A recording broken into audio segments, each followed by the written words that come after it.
우리가 이제 조금 정리 차원에서 보면 왕궁 안에서 형들이 요셉의 형들이 낮아짐을 이제 보여줍니다. 형들이 요셉을 방문했고요.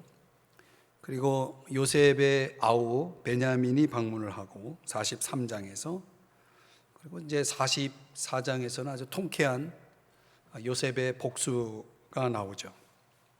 복수라고 할 것까지는 없지만은 어떻든 형들이 그들이 행한 죄에 대해서 얼마나 반성하고 뉘우치고 있는지를 확인하기 위해서 형들을 이제 깨우치는 그런 여러 가지 일들을 벌입니다. 근데 그 가운데서 이렇게 보면 결국은 인간은 죄를 가지고 살아갈 수 없다는 것을 보여주죠. 형들이 마음속에 감추고 있던, 아버지를 속였을지 모르지만 그들은 하나님을 속일 수는 없었죠. 하나님은 그 죄를 찾아서 결국은 그들의 입을 통해서 그 죄를 폭로하게 만들죠. 드러내게 만들죠. 그 가운데서 죄로 인해서 그들이 겪었을 고통, 죄책감, 죄의식, 이런 심적인 고통이 얼마나 컸는지에 대해서는 성경은 기록하고 있지 않지만, 경험적으로 보면 우리들이 경험한 바에 의하면 굉장히 고통스럽죠. 죄의 보따리를 계속 안고 살아갈 수 없다라는 그런 내용을 우리가 이제 44장에서 살펴봅니다. 그리고 이제 45장에 넘어오면 이때부터 요셉이 자신의 신분을 내가 요셉이요 하면서 형들에게 정체를 밝히는 내용이 45장에서 나옵니다. 여기서 우리가 이제 창세기를 마무리하는 차원에서 요셉이 가지고 있었던 믿음을 좀 정리를 해보고 싶은데요. 요셉은 상당히 영적인 시각을 가지고 있었다. 영적인 시각, 하나님의 시각을 가지고 있었던 것입니다. 우리는 이제 좀 거창한 말로 표현하면은 하나님의 섭리에 대한 믿음이 있었던 거죠.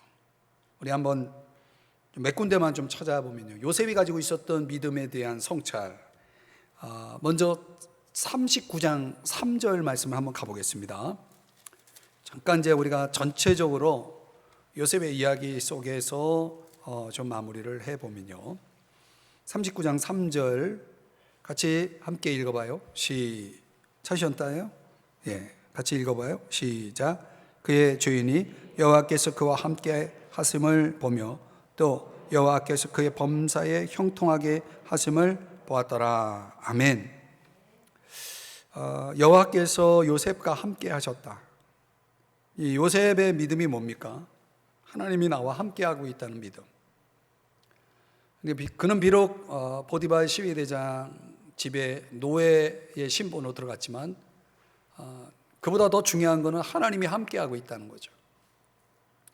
요셉이 억울하게 어떻든 누명을 쓰고 그가 감옥에 들어갔지만 중요한 건 뭐냐면 하나님이 거기에도 요셉과 함께 하고 있다는 믿음.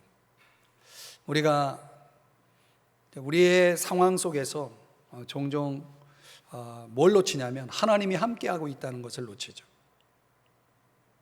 그러니까 우리의 그 삶에 이렇게 수많은 이렇게 곡선들을 그려 나가죠. 파도처럼 파도 타기를 하듯이 오르막 내리막을 반복하면서 살아가는 동안 절대 우리가 잊지 말아야 될, 저와 여러분이 소유해야 될 요셉이 가졌던 믿음, 그 믿음이 필요한 거죠. 하나님이 지금 나와 함께 하신다. 그렇기 때문에 내가 있는 곳에서, 내가 처한 상황 속에서 여전히 나는 뭐 할 수 있다? 하나님이 함께 하심으로 형통할 수 있다. 한번 따라 하십시다. 형통한 자. 그 형통의 근거는 하나님이 함께 하는 거예요. 하나님이 함께 하면 형통하게 돼 있어요. 우리, 저와 여러분이 지녀야 될 아주 확실한 믿음이죠. 두 번째, 이제 45장 한번 가봐요. 45장 5절 말씀을 한번 보시면요. 자, 한번 또 같이 읽어보겠습니다. 시작. 당신들이 나를 이곳에 팔았다고 해서 근심하지 마소서, 한탄하지 마소서. 하나님이 생명을 구원하시려고 나를 당신들보다 먼저 보내셨나이다. 아멘. 하나님이 어떻게 하셨냐면 당신들이 나를 이곳에 팔아서 내가 온 것이 아니라 하나님이 보내셨다라는 믿음인데, 왜 하나님이 나를 그런 환경을 통해서 이곳까지, 그것도 노예로 오게 하셨느냐에 대한 설명이 나오죠. 여기서 중요한 게 뭐냐면, 하나님이 뭘 하시려고 그렇게 하셨다고 말씀합니까? 하나님이 생명을 구원하시려고. 누구의 생명이죠? 요셉의 생명만 아니라 야곱 전체, 야곱 가족, 그 70여 명의 가족 전체, 아니 더 거시적으로 보면 뭡니까? 이스라엘 민족이라는 큰 이 공동체를 살리기 위해서. 그러니까 하나님이 어떤 분이신가에 대한 요셉의 믿음을 볼 수가 있습니다. 요셉은 나를 통해서 공동체의 유익을 이루시는 분이시구나, 나를 사용해서 모든 사람들의 생명을 구원하기를 원하시는구나, 나를 통해서 생명을 구원하시는, 나를 통해서 내 가정을 살리기를 원하고, 나를 통해서 우리 교회를 살리기를 원하고, 나를 통해서 이 나라를 살리기를 원하고, 그렇죠.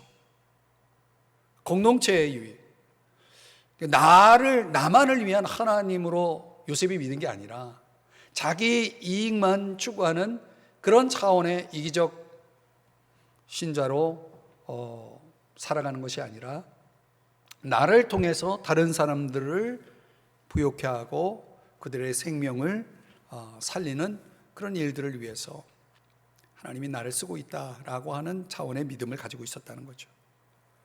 이 공동체성이 굉장히 중요한 요셉이 가졌던 믿음입니다. 그리스도인들은 나만을 위한 그런 인생을 벗어나야 됩니다. 그게 진짜 믿음을 가진 사람들의 특징입니다.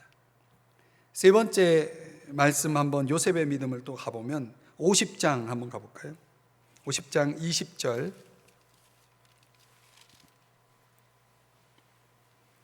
한번 또 읽어보겠습니다. 50장 20절 시작. 당신들은 나를 해하려 하였으나 하나님은 그것을 선으로 바꾸사 오늘과 같이 많은 백성의 생명을 구원하게 하시려 하셨나니. 아멘. 당신들은 형들이죠. 형들은 나를 해하려 하였으나 하나님은 그것을 선으로 바꾸셨다. 하나님에 대한 또 요셉의 믿음을 여기서 볼 수가 있는데요, 공동체의 유익 차원이기도 하지만은 또 나 자신을 향해서는 하나님은 언제나 뭘 이루십니까? 선을 이루시는 거죠. 아무리 나를 해하려 해도 하나님 그걸 선으로 바꾸시는 분이다. 선을 이루시는 하나님에 대한 믿음.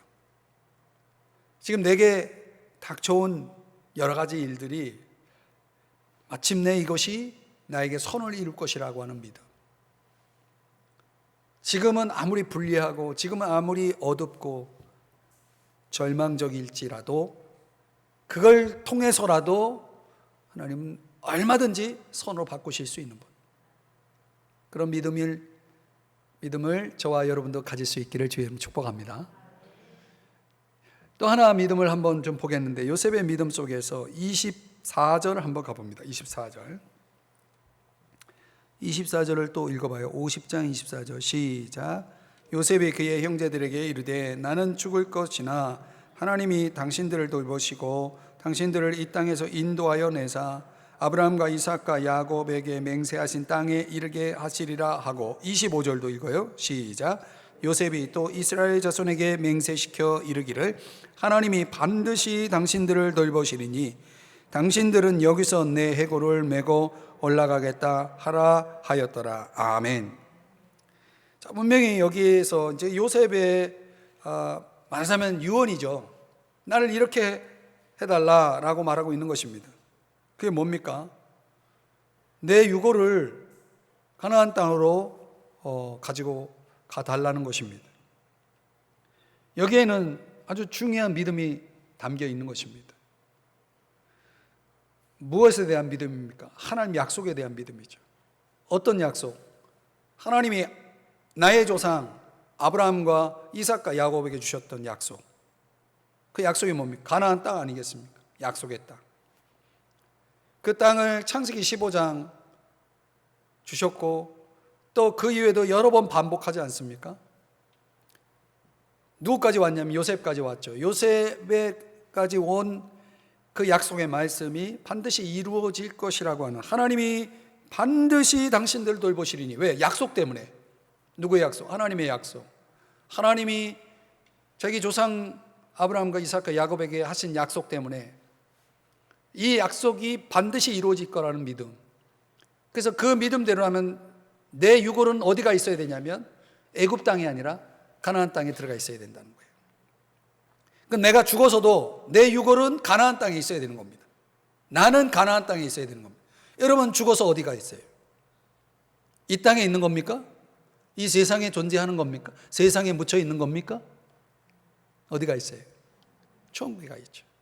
그러니까 요셉의 믿음은, 이걸 신학적으로 풀어 해석하면은 이거는 천국에 대한 소망을 보여주는 것입니다. 나는 죽어서 이 땅에 묻히는 것이 아니라, 그 한 줌도 안 되는 그 흙으로 말이죠, 이 땅에 묻혀 있는 것이 아니라 나는 천국에 가 있다라고 하는 그 믿음, 천국에 대한 믿음, 천국에 대한 소망. 조금 이따가 다시 한번 말씀드리지만은 요셉은 그런 차원에서 어떻든 죽음의 순간까지도 뭘 붙잡고 있냐면 하나님 약속을 붙잡고 있는 걸 볼 수 있어요. 요셉의 믿음입니다. 하나님 약속은 반드시 이루어질 것이라는 믿음. 내가 내 생전에는 볼 수 없지만 아직은 요셉은 어디 있습니까? 애굽에 있잖아요. 자기가 가나안 땅에 들어갈 것인지는 아직 눈으로 보지 않았지만 그는 영적으로 이미 보았어요. 왜? 약속 때문에. 말씀으로 이미 그는 가나안 땅에 들어가 있었다는 거죠. 이게 중요한 거예요. 우리가 약속 신앙, 약속에 대한 그 확고한 믿음에 흔들리지 않고 살아가는 것. 그러니까 우리가 내 발이 이 땅에 지금 디디고 살고 있지만은 결국 우리가 거할 곳, 영원히 거할 곳은 저 하늘나라 천국이라는 사실을 잊지 말아야 됩니다. 얼마나 우리의 마음이 이 땅의 것을 향하고 땅의 것을 생각하면서 살게 만듭니까? 세상이. 그렇죠? 그래서 골로새서 3장에서 뭐라고 말합니까? 위의 것을 생각하라 그랬어요. 위의 것을 생각해야 되는데 위의 것에 대한 생각보다는 땅의 것에 대한 생각이 거의 하루를 가득 채우지 않습니까? 요셉은 얼마나 화려한 인생, 얼마나 성공적인 인생 속에 있었습니까? 그죠? 나라의 제2인자로서 바로왕의 차기 권력자로서 말이죠, 얼마나 큰 성공을 이룬 사람입니까? 애굽에 대한 미련이 하나도 없었다는 것을 알 수가 있어요. 이게 이제 우리가 지녀야 될 정말 중요한 믿음인 것입니다. 그런 전체적인 그런 요셉의 믿음의 조망을 이렇게 우리가 한번 정리를 해보면서 우리가 정말 땅의 사람이 아니라 하늘의 사람으로 살아가고 있는가라고 하는 것을 한번 깊이 여러분들이 창세기를 읽을 때마다 또 묵상할 때마다 그런 부분들을 좀 깊이 살펴봐야 됩니다. 그러니까 요셉의 영적인 시각은 이런 믿음의 눈을 통해서, 믿음의 마음을 통해서 걸어가고 바라보고 있었던 것이죠. 그러니까 인간이 어떻게 살아야 되느냐라고 하는 부분을 잘 보여주는 것입니다. 이제 46장으로 넘어와 보면은 오늘 이제 우리가 살펴보려고 하는 46장에 가 보면은 결국은 야곱이 이제 애굽으로 오죠. 가족들과 함께. 그래서 애굽에 이민 생활을 이제 시작을 하죠. 그래서 47장에서는 야곱이 굉장히 이렇게 많은 보상을 받고 있는 모습을 봅니다. 하나님이 147세라고 하는 그 수명을 누리게 하시는데, 결국은 이제 우리가 47장에 이렇게 보면은요, 잠깐 한번 가보면요, 야곱이 바로를 만날 때가 130년이잖아요, 그죠? 그 130세 되기 전에 17년 전에 요셉을 잃어버렸죠. 그러니까 요셉과 떨어졌던 시간이 17년이에요. 그리고 요셉을 만나서 다시 17년은 요셉과 함께 보냅니다. 그래서 147세에 이제 야곱이 세상을 떠나게 되죠. 이렇게 보면 하나님이 잃었던 것을 채우시는 것을 볼 수가 있어요. 또 바로를 축복하잖아요. 이 세상을 축복하는 자로, 또 이 세상으로부터 하나님이 충분한 보답, 보상을 받게 하시는 그런 장면들을 창세기 47장에서 보여줍니다. 그런 그림도 우리가 깊이 묵상을 해보면, 하나님이 우리가 이 땅에 사는 동안 우리에게 어떻게 우리를 축복하시고 우리의 인생을 이끌어 주실까라고 하는 것에 대한 그런 작은 그림을 볼 수가 있습니다. 하나님은 우리가 이 땅에서 잃어버렸던 것을 다시 찾고 그걸 누리게 하시는 분이시죠. 그래서 주신 이도 하나님이시고 거두시는 이도 하나님이세요. 아멘. 하나님이 그 귀한 내 누구보다도 사랑했던 그 아들을 거둬가셨잖아요. 그죠? 품에서 거둬가셨죠. 얼마나 아팠겠어요. 근데 결국은 그 내 곁을 떠났던 요셉이 국무총리가 돼서 다시 내 곁으로 돌아오는 거예요. 그래서 그 잃어버렸던 것보다 훨씬 더 큰 것으로 이제 야곱이 보상을 받게 됩니다. 저는 이 그림을 이제 여러분들도 이제 그런 묵상을 성경을 읽으면서 하실 수 있었을 텐데요. 저는 개인적으로 하나님은 그런 하나님이라고 확실히 믿습니다. 어떤 하나님이요? 한번 따라하실래요?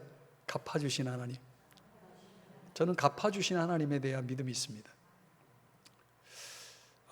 모르겠어요. 우리가 지금까지 살아오는 동안 하나님 나에게 뭘 해주셨는가? 별로 그렇게 하나님에 대한 어떤 감사, 또는 하나님에 대한 어떤 그런 찬양들이, 그런 간증들이 어떤 사람에게 굉장히 빈곤할 수 있고 아니면 전무할 수도 있겠죠. 난 하나님이 나에게 뭘 해줬다는 걸 나는 지금까지 경험해 보지 못했다라고 할 수도, 그렇게 말할 수 있는 사람이 있을지 모르겠습니다. 근데 우리 인생의 전체를 다 놓고 보면 저는 중간중간 하나님께서 우리에게 그런 걸 보여주시고 경험하게 하시지 않는가. 갚아주심 같은 거예요. 갚아주심. 야곱에게는 그런 하나님이었다는 것을 보여줍니다. 그래서 저는 이제 47장을 묵상하면서 개인적으로는 하나님 앞에 그렇게 기도를 하는 거죠. 제가 하나님 창세기를 읽으면서 하나님께 받은 약속의 말씀처럼 하나님 갚아주세요. 잃어버렸던 거 그거 갚아주세요. 저는 그렇게 하나님 앞에 기도를 합니다. 하나님 그 잃어버린 것도 다 찾게 해주세요. 근데 아직은 내 눈에 증거로 나타나진 않았지만은 저는 창세기에 대한 이 말씀, 이 진리가 저를 자유롭게 했기 때문에 저는 거기에 대한 또 믿음도 있습니다. 하나님 반드시 갚아주실 것이다. 그 잃었던 것을 충분히 잊어버리게 할 만큼. 제가 그걸 어디서 깨달았냐면, 우리 여성분들 아기 낳잖아요. 해산의 고통이라는 게 있잖아요. 그죠? 해산의 고통이라는 것이 얼마나 고통스러운지는 저는 몰라요. 그러나 들어보면 또 옆에서 지켜보니까 알 수 있을 것 같아요. 근데 그거를 잊어버릴 만큼의 어떤 기쁨, 그게 뭡니까? 그 자녀를 키우면서 경험하는 것들, 자녀가 주는 기쁨, 그런 것들이 있잖아요. 그래서 어떤 분들은 또 낳고 그러죠. 예화가 영 마음에 안 드시겠지만 저 나름대로는 이제 그런 깨달음이 오는 거예요. 그냥 그래서 여인들이 우리 어머니들이 그런 걸 다 감당하시는구나, 그렇게 저는 생각하거든요. 자, 이제 48장 49장에 들어오면 하나님이 이렇게 갚아주시니까 야곱의 마음이 굉장히 부요해졌어요. 이 야곱의 마음이 부요해질 때 야곱을 통해서 나오는 게 뭐예요? 사람이 마음이 부요해지면 뭐가 흘러나오냐면 축복이 흘러나와요. 그래서 48장 49장에서 48장에서는 뭡니까? 요셉의 아들들을 축복하고 또 49장에서는 야곱의 아들들을 축복하죠. 이런 축복들이 마지막에 이렇게 보면은 굉장히 풍성하게 이루어지는 것을 볼 수가 있습니다. 그리고 이제 야곱의 죽음이 이제 50장, 요셉과 야곱의 죽음이 50장에 나오게 되죠.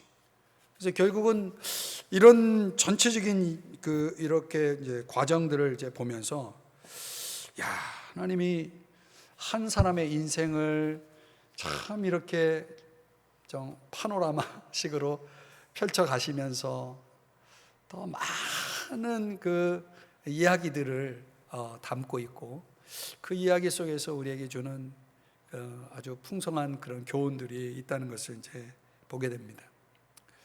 여러분도 야곱처럼 험난한 세월을 보내고 계실지 모르겠습니다. 험난하다라고 하는 것과 어울리지 않는 분들도 있어요. 한 번도 험난해 본 적이 없는 분들도 있더라고요. 보니까 제가 이렇게 목회를 하면서 여러분들을 만나보니까, 근데 정말 어떤 분들은 어쩌면 그렇게 그 험난한 코스가 계속될까, 한 번도 평안할 데가 없는 그 험난한 세월의 연속 속에서 살아가는 분들도 있더라고요. 하나님, 왜 저분은 저렇게 살고 왜 저분은 저렇게 살까요?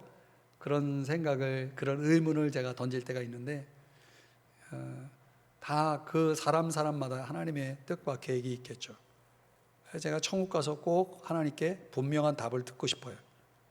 왜 하나님 그렇게 이렇게 하셨나요? 그런 걸 꼭 듣고 싶습니다.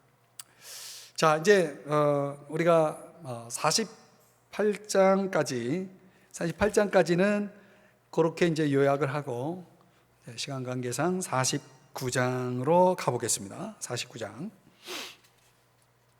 22절 한번 가보겠습니다. 자, 어차피 우리가 이제 요셉의 이야기로 조금 정리가 필요해서 49장 22절. 자, 이 야곱이 요셉에 대해서, 여러 아들들 가운데 요셉에 대해서 가장 긴 축복을 해요. 이유가 있죠. 지금 야곱이 결국 요셉 때문에 살고 있는 거 아니에요. 얼마나 그 요셉 아들이 참 얼마나 고마웠겠어요. 그러니까 마음에 감동이 있는 거죠. 저 요셉 때문에 내가 지금 살아있고, 저 요셉 때문에 내가 지금 애굽에 와서 이렇게 이 큰 가뭄의 세월을 풍족하게 오히려 보내고 있는 그런 거, 여러 가지에 대한 그런 마음의 감격, 감사, 감동, 이런 것들이 모아져서 이제 요셉에게 축복이 나가는데, 그 축복이 우리가 꼭 받아야 될 축복들이에요. 그래서 한번 보면요, 49장 22절을 다 같이 함께 읽어봅니다. 시작. 요셉은 무성한 가지 곧 셈 곁에 무성한 가지라 그 가지가 담을 넘었도다. 아멘. 여러분, 요셉이 어떤 축복을 받냐면 무성한 가지가 되라고 축복하고 있습니다. 무성한 가지. 말하자면은 무성하다는 것, 가지가 무성하다는 것, 그만큼 열매가 많다는 거예요. 오늘 저와 여러분에게 열매가 많아야 됩니다. 아멘. 우리가 그걸 굳이 영적으로만 해석하지 않아도 돼요. 영적으로 해석한다면 무슨 성령의 열매, 또 뭐 찬양의 열매, 선한 열매, 그런 에베소서나 또는 갈라디아서에서 말하는 그런 열매로만 이 열매를 국한시키지 말았으면 좋겠어요. 저는 우리의 삶의 모든 것이 다 열매라고 본다면, 열매는 육적인 열매도 풍성했으면 좋겠다. 육적인 열매도 풍성하고 영적인 열매도 풍성하고, 모든 열매가 풍성하기를 바랍니다. 내적인 것과 외적인 것들이 같이 풍성해야지 어느 한쪽만 풍성하면 결국은 우리 안에서 참된 만족이라는 건 없는 거 아니겠습니까? 이 땅에 사는 동안 이왕이면 하나님이 우리의 가지를 무성하게 해 주시기를 주의 이름으로 축복합니다. 무성한 가지가 되는 비결이 뭐예요? 성경을 보셔야죠. 저를 보면 답이 안 나와요. 49장 22절에 무성한 가지가 되는 비결이 뭐예요? 이건 여러분들이 시력이 안 좋아도 알 수 있는 답이 여기 나와요. 샘 곁에 있어야 되는 거예요. 샘 곁에 있는 가지는 무성한 가지가 된다는 거예요. 거기 성경에 나와 있잖아요. 샘 곁에 무성한 가지예요. 그 샘 곁이라고 할 때 이 샘이 뭐겠습니까? 우리는 여기서는 영적인 해석이 필요하죠. 이 샘이 뭘까? 어디 곁에 있어야 가지인 내가 무성해질 수 있을까? 당연히 하나님이죠. 하나님과의 관계가 결국 우리의 삶, 우리 인생의 무성함을 결정하는 것입니다. 사람들은 이 샘을 다른 것으로 잘못 해석을 해요. 분명히 예레미야 2장에서 예레미야 선지자를 통해서 이스라엘 백성들에게 아주 따끔한 경고를 하신 말씀이 뭡니까? 너희들이 생수의 근원을 버렸다 그랬어요. 생수의 근원. 샘이라는 건 생수죠. 생수의 근원이 뭡니까? 생수의 근원이 없이 어떻게 우리가 하루를 견딜 수가 있습니까? 살아갈 수가 있습니까? 생수의 근원 대신 하나님, 그 하나님을 버린 거에 대해서 물을 담을 수 없는 터진 웅덩이를 팠다는 거예요. 그러니까 우리가 그렇게 애써 채워도 항상 비어있고 아무것도 없는 빈털터리, 헛됨, 헛수고, 이런 인생을 얼마나 많은 사람들이 살아가고 있는지 몰라요. 우리 인생이 죽어서 결국 무덤에 묻히기 전에 우리 인생이 가질 수 있는 게 뭐가 있습니까? 아무것도 없어요.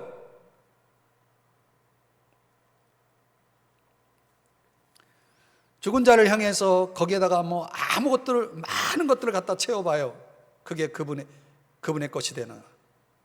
그런 건 아니에요.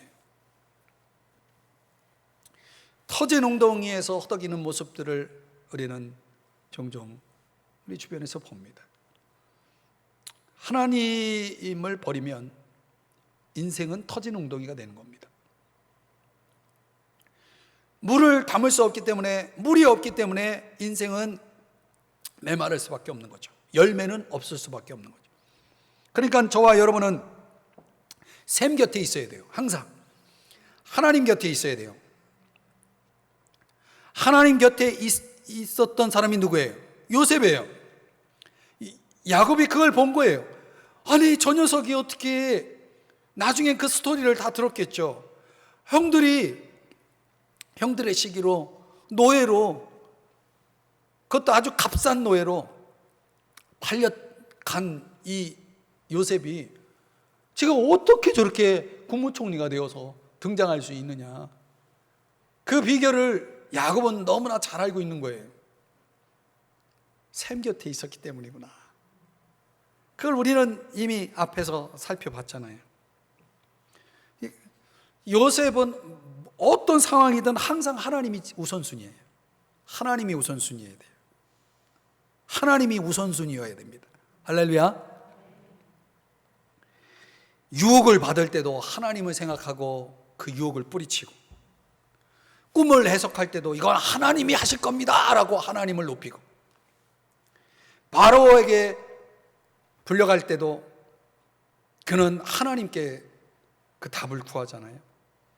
모든 게 다 샘 곁에서 다 흘러나오는 걸 볼 수 있어요. 그러니까 요셉의 삶 속에는 항상 그 그림적으로 보면 샘 곁에 있는 가지예요.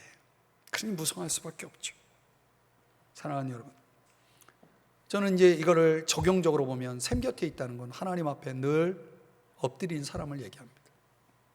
하나님을 찾는 사람, 하나님을 구하는 사람. 솔직히 하루 24시간 중에 하나님 생각 얼마나 합니까? 한 번? 두 번? 얼마나 하루가 빨리 가요. 여러분, 오늘이 이제 9월, 내일이면 9월이 끝나요. 또 9월 금방 갔어요. 그 세월의 빠름 속에, 시간의 빠름 속에 저와 여러분이 얼마나 하나님 곁에 있다고 생각하십니까? 생수의 근원 없이 뭘 해보겠다고 열심히 웅덩이는 파는데 아무것도 남는 게 없어요. 여러분, 사람이 열심히 산다고 됩니까? 아니, 수요일에 이렇게 적게 나오는 거에 대해서 난 속상해 죽겠어. 나중에 좀 이 메시지를 좀 들어야 되는데, 열심히 산다고 됩니까? 열심히 살아야 되겠죠. 그러나 그것만은 안 되니까, 생수의 근원이 없는데 그걸 떠나서 열심히 산다는 게 무슨 의미가 있겠습니까? 왜 이 진리를 사람들이 그렇게 얘기를 해도 못 깨달을까? 하나님은 얼마나 가슴이 터질 만큼 답답하실까? 이런 생각을 하는 거죠. 꼭 기억하셔야 됩니다. 오늘 22절 또 보면 무성한 가지는 어느 정도의 무성함으로 드러나냐면 담을 넘어야 돼요. 가지가 담을 넘어야 돼요. 그 무성함의 영역은 어떤 한계, 담이라는 한계를 넘어서야 됩니다. 그래서 하나님이 우리에게 부어주시는 그런 축복은 나만 잘 되라고 주시는 게 아니에요. 우리의 이웃들을, 그들을 위해서 내 그 무성한 가지들이 넘어가야 됩니다. 흘러가야 되는 거죠. 흘러보내라고 하나님이 내게 부어주시는 거죠. 근데 요셉은 그렇게 살았나요? 네, 그렇게 살았죠. 여러분, 요셉이 가는 곳마다 뭐예요? 잘 되는 거예요. 그 요셉, 하나님은 요셉을 위해서 요셉에게 축복했는데 그 요셉에게 부어준 축복이 흘러가니까 보디발 12대장의 집이 잘 되잖아요. 감옥의 간수들이 잘 되잖아요. 하여튼 가는 곳마다, 요셉이 가는 곳마다 잘 돼. 담을 넘는 거예요, 그게. 감옥에 가도 잘 되고 노예로 팔려도 잘 되고. 왜? 담을 넘으니까. 요셉 한 사람만 잘 된 게 아니라 요셉이 들어간 곳에는, 요셉이 있는 곳에는 다 잘 되는 거예요. 그걸 보는 거죠. 그래서 오늘 우리가 속한 교회가 잘 돼야 되고, 여러분이 여기서 영적인 꼴을 먹고 여러분이 영적인 축복을 다 누리잖아요. 교회가 잘 돼야 되는 거예요. 교회가 잘 되려면 어떻게 해야 됩니까? 여러분, 교회를 위해서 매일 기도해야죠. 여러분 사업장이 잘 되면 여러분 사업장만 잘 되는 것이 아니라 그 사업과 관련된 모든 것들이 같이 잘 돼야 되는 거예요. 그럼 나도 살고 너도 살고 같이 살아야 되는 거예요. 그러기 위해서 여러분, 우리는 말하자면 축복의 통로가 되어야 되는 거예요. 축복의 통로. 한번 따라 하십시다. 축복의 통로. 그럼 우리가 그런 축복의 통로가 되는 데 있어서 여러 가지 그런 부분들이 필요한데, 뭐가 필요하냐면 23절 한번 가봐요. 23절이요. 읽어봐요. 시작. 활 쏘는 자가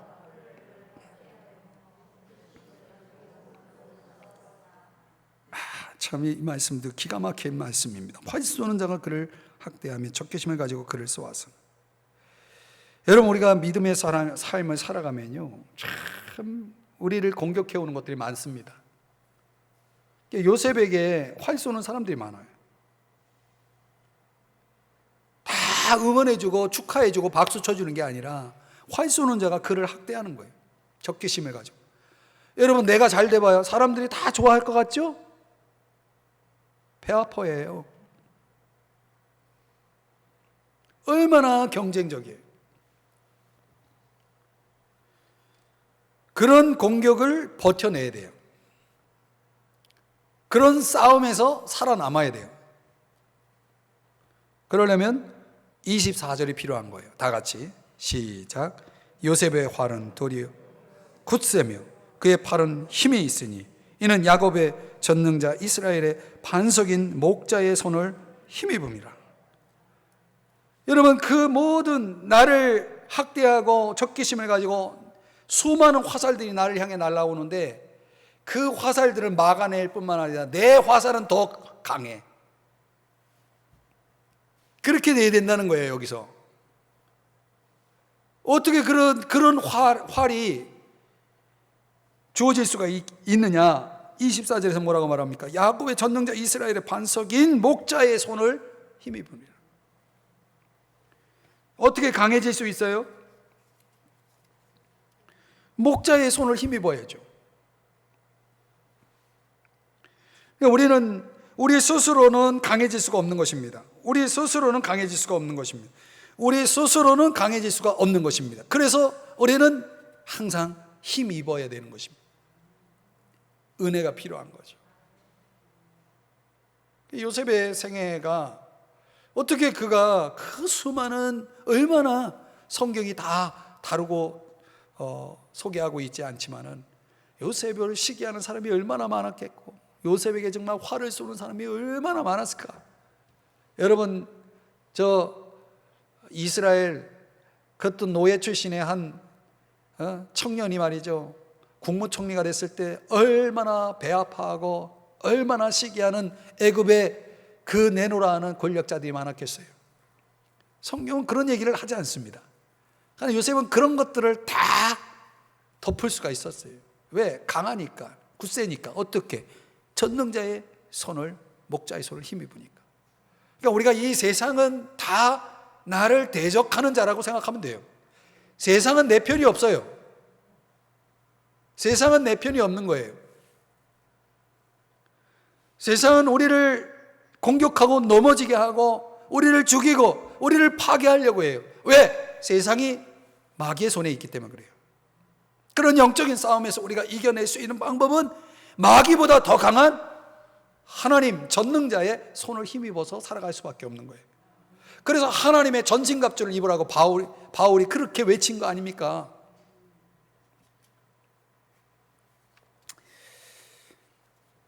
이런 얘기를 하려면 한두 끝도 없어요. 여러분, 성경 공부를 이제 우리가 코로나가 끝나면 빨리 성경 공부를 해야 돼요. 이런 거 하나하나 다 풀어서 우리가 우리의 삶에 있어 큰 무기로 소유해야 됩니다. 자, 이제 시간이 다 돼서 50장을 한번 가서 50장 22절을 한번 보시겠습니다. 아까 이제 천국 소망에 대한 얘기를 마무리하려고 그래요. 자, 22절을 읽어봅니다. 50장 22절 시작. 요셉이 그의 아버지의 가족과 함께 애굽에 거주하며 110세를 살며, 뭐 아버지보다 좀 덜 살았어요, 그죠? 110세니까. 근데 요셉이 이렇게 이제 죽을 날이 다가올 때 그 요셉의 입에서 나오는 말들을 한번, 아까 24절 25절 우리가 읽었죠. 내 해골을 가지고 가나안 땅으로 올라가 달라. 이게 뭐라고요? 천국에 대한 소망이라고 그랬죠. 사실 정확하게 말하면 천국에 대한 소망이라기보다는 하늘의 비전이에요. 하나님이 주신 비전들. 지금 요셉이 곧 이제 이 세상을 떠날 즈음에 그는 약속을 떠올리고 있고 하나님께서 하실 일에 대한 비전을 말하고 있어요. 비전을 말하고 있다는 거예요. 여러분, 우리 인생이 언제 끝날지 모르지만 내가 살아있는 동안 내 입에서 흘러나오는 말, 내가 고백하고 내가 선포해야 될 말들은 뭡니까? 하나님이 나에게 주신 비전들을 이루는 것 아니겠습니까? 하나님이 나에게 주신 비전을 내가 선포하고 그 비전이 반드시 하나님이 나를 통해 이루실 것이라고 하는 이 선언. 지금 오늘 내일 하는 이 요셉이, 이 세상을 떠날 그 마지막 끝자락에 있는 요셉이 아직도 꿈을 이야기하고 있다는 것은 얼마나 우리에게 도전적입니까? 여러분, 이 인생이 이제 우리가 100세 시대를 살고 있기 때문에 앞으로 살아갈 날이 얼마나 많습니까? 그러나 그 인생의 수를 말하기 전에 내가 오늘이라는 이 시간이 내가 오늘이 나의 인생의 마지막 날이라고 할 때 나는 여전히 꿈을 이야기할 수 있는가? 나는 여전히 하나님의 비전을 이야기할 수 있는가? 내 가슴을 뜨겁게 만드는 하나님의 비전이 내 안에 아직도 살아있는가? 하나님이 앞으로 하실 일, 꼭 내 눈으로 목격하지 않아도 하나님이 나를 통해서 행하실 일을 가지고 우리가 그걸 꿈꾸고 그것을 기대하고 그것을 선포하고 그것을 남들에게 간증할 수 있는 그런 삶을 살고 있는가? 여전히 내 인생 속엔 땅의 이야기뿐인가? 저 하늘의 이야기는 없는가? 한번 좀 깨어났으면 좋겠어요. 저는 요셉이 그 마지막 순간까지 그 가졌던 그 전체 믿음, 아까 조망해봤던 그런 전체 믿음 속에서 이제 세상 떠날, 언제 오늘이 될지 내일이 될지 모르는 사람이 꿈을 이야기하더라. 여러분 참 대단하지 않습니까?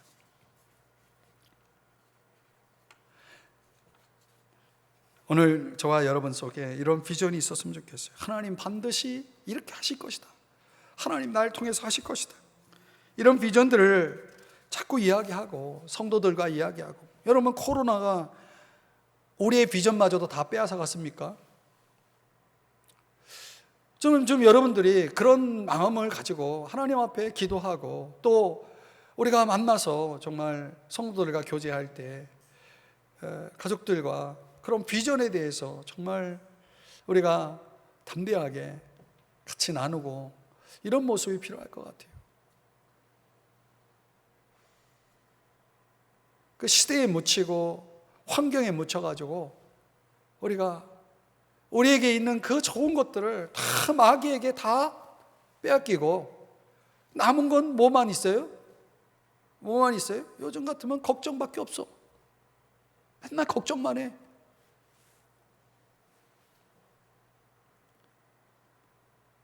여러분, 이게 마귀가 우리를 덫으로 올가매는 방법이에요.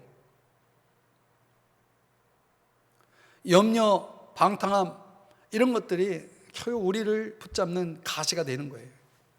그러니까 우리는 그런 것들을 떨쳐내야 됩니다. 어떤 사람이 그걸 떨쳐낼 수 있습니까? 꿈을 이야기하는 사람이 그거를 떨쳐낼 수 있는 거예요. 뭐 여러분들이 연세가 꿈을 이야기할 때가 아니다. 우리가 무슨 꿈을 이야기하느냐. 꿈이란 뭐 우리 자녀들이고 20대, 10대 아이들에게만 해당되는 거예요. 천만의 말씀이에요. 110세의 요셉이 꿈을 이야기했다는 거예요. 그럼 우린 지금 110세입니까? 우리는 아직 멀었잖아요. 그러니까 좀 우리가 저는 이제 창세기 이렇게 좀 마무리하면서 그런 생각을 해요. 정신을 좀 차려야 되겠다. 정신을 좀 차리고. 저는 이제 사람들의 마음속에 이렇게 깔려 있는 그 패배주의, 절망, 어둠, 안 된다, 끝났다, 부정적인 거, 이런 것들이 좀 벌써 마귀가 우리 믿는 자들을 조금씩 그렇게 지배해 가는구나. 우리에게 믿음은 어디 갔는가? 좀 정신 차리자, 이런 생각을 이 창세기 묵상을 마무리하면서 여러분에게 도전합니다. 이 시간에 우리가 다 내 마음속에 담을 수는 없지만 하나님께서 여러분에게 주셨던 그런 마음의 감동과 은혜를 좀 가지고 하나님 앞에 기도하시면서 좀 하늘의 사람으로, 꿈의 사람으로 살아갔으면 좋겠습니다.